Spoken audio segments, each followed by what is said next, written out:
والله تنازعنا وبني عبد مناف الشرف أعطوا فأعطينا وأطعموا فأطعمنا وحملوا فحملنا حتى إذا تساوينا وكنا كفرسي رهان قالوا منا نبي يأتيه الوحي من السماء. ما جاء بك الساعة متوشحا بسيفك؟ ألا تنتهي حتى ينزل الله بك قارعة؟ ويلي من فعل إلى محمد.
Bismillahirrahmanirrahim. Assalamualaikum warahmatullahi wabarakatuh. Pada kesempatan kali ini saya akan menyampaikan sejarah mengenai seorang penguasa dinasti Khilji yang bernama Alauddin Khalji. Tujuan saya menyampaikan sejarah ini adalah untuk menambah wawasan kita semua agar kita dapat mengetahui hal-hal yang berkaitan mengenai sejarah tokoh-tokoh di masa lalu. Nah, bagaimana kisahnya? Marilah kita simak penjelasan berikut ini. Kita sering mendengar atau membaca kehebatan serta ketokohan sultan-sultan atau kerajaan-kerajaan Islam pada abad pertengahan di sekitar kawasan tanah Arab, Turki, Mesir, dan Parsi. Namun tahukah kita bahwa dalam abad yang sama, Islam telah berkembang pesat di India dan turut mencapai kegemilangan yang hebat, sehingga hampir menguasai seluruh benua kecil yang berada di India. Sedangkan India sendiri turut mempunyai kesultanan dan dinasti-dinasti yang silih berganti memerintah serta memperluaskan wilayah Islam sejak awal abad ke-8.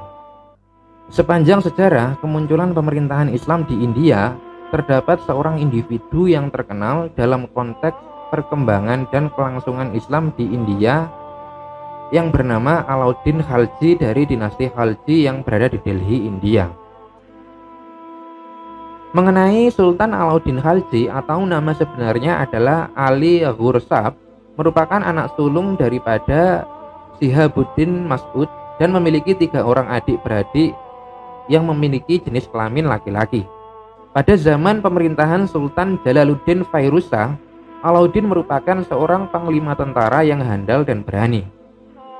Beliau juga berkhidmat sebagai seorang gubernur di wilayah Kara setelah berjaya menghapuskan pemberontakan di daerah tersebut dan di wilayah Awadh.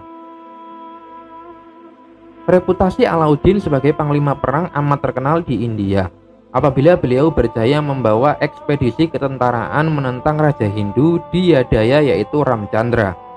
Selain itu, beliau berjaya menyeberangi sungai Narbada yang sebelum itu dianggap berbahaya untuk dilintasi. Beliau turut berjaya memasuki wilayah Maharashtra di bagian India Selatan, yang mana pada saat itu wilayah-wilayah di sekitar selatan India sukar untuk ditembusi oleh kekuasaan Islam karena pengaruh Hindu yang sangat kuat.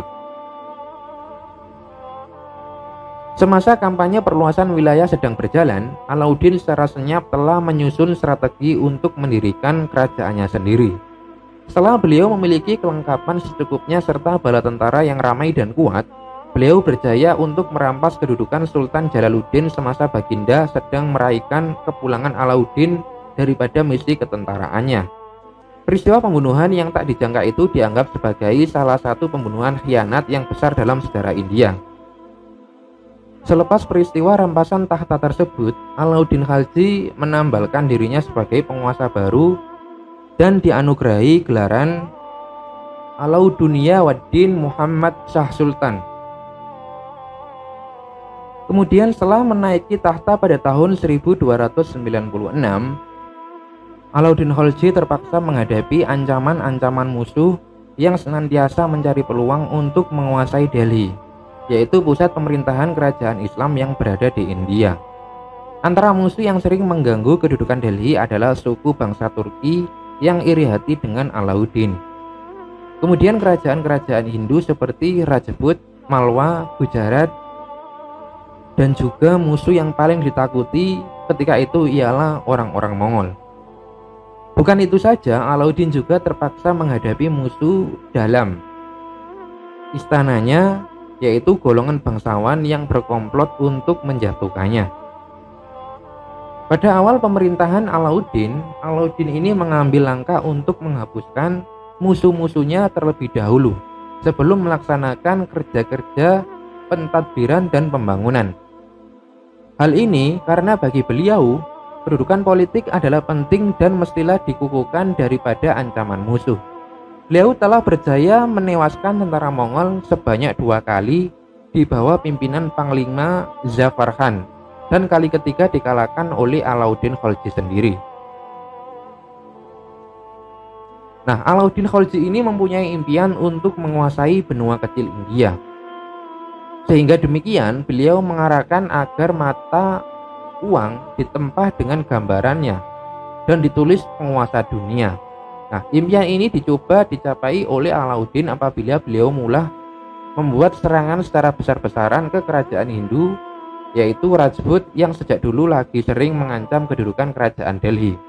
Nah, Alauddin juga telah berjaya menembus benteng terkuat Rajput yang berada di Chittor, yang mana telah membawa kepada peristiwa Jauhar, yaitu golongan wanita yang membakar diri oleh karena tidak mau ditawan setelah dikalahkan. Kemudian setelah itu Alauddin meneruskan lagi penguasaannya ke Deogiri dan Hoysala, kemudian juga sampai ke Candi Mantura yang dianggap suci oleh kaum Hindu yang ikut tertawan. Kemudian selain penguasaan wilayah, Alauddin juga tidak lupa untuk memberi perhatian kepada aspek kebudayaan dan kesenian Islam, di mana beliau telah mendirikan berbagai reka bentuk bangunan yang sangat indah. Sebagai contohnya adalah Maghligai Ali Darwaza yang mempunyai 7 buah pintu gerbang. Kemudian memperluas Masjid Qutbu dan mendirikan Qutub Minar yang kedua. Kemudian pada tahun 1316 Alauddin telah meninggal dunia karena sakit setelah memerintah selama 20 tahun. Pemerintahan Alauddin telah membawa kegemilangan yang sangat hebat kepada dinasti Khalji. Namun ia juga membawa kepada kejatuhan dinasti itu. Hal ini dipicu daripada kurangnya perhatian Alauddin kepada pemerintahan dan pentadbiran. Malangnya beliau telah menyerahkan urusan tersebut kepada Malik Kafur yang mempunyai muslihat untuk menjatuhkan Alauddin. Selain itu, penyebab lain kejatuhannya ialah karena selepas kematiannya tiada seorang pun putranya yang sanggup menggantikan tempat beliau.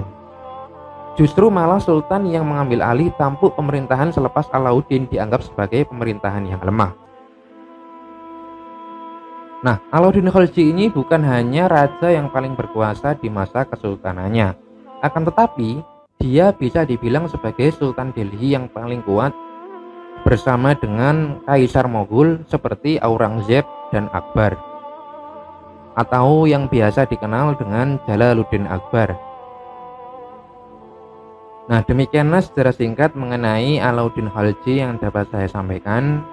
Semoga yang singkat ini dapat bermanfaat bagi kita semua.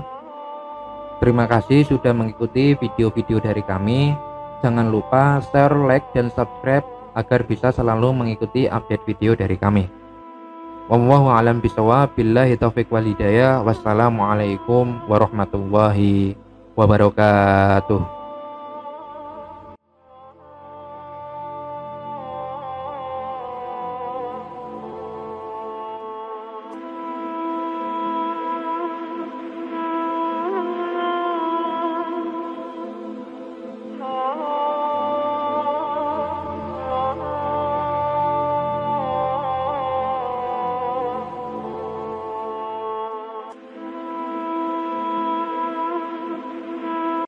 Bismillahirrahmanirrahim.